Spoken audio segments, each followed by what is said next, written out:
naniniwala po kami po mga persons with disability or persons with dreams na no one will left behind towards inclusive society.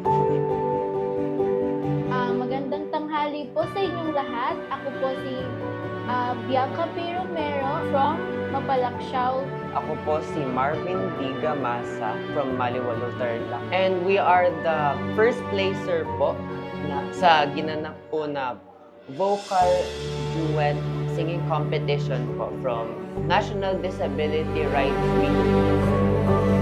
Papasalamat po kami, especially po sa Provincial Government of Tarlac, Honorable Governor Christian Yap, Vice Governor Lita Aquino, and sa City Government of Tarlac na pinangungunahan po ni Mayor Susan Yap, and from the CSWD. Ang mga ganito pong event is talaga po nakakapag-promote po ng mga inclusivity sa mga tulad po namin na visually impaired at sa mga iba pa pong may kapansanan. Thank you po, and more power po sa atin.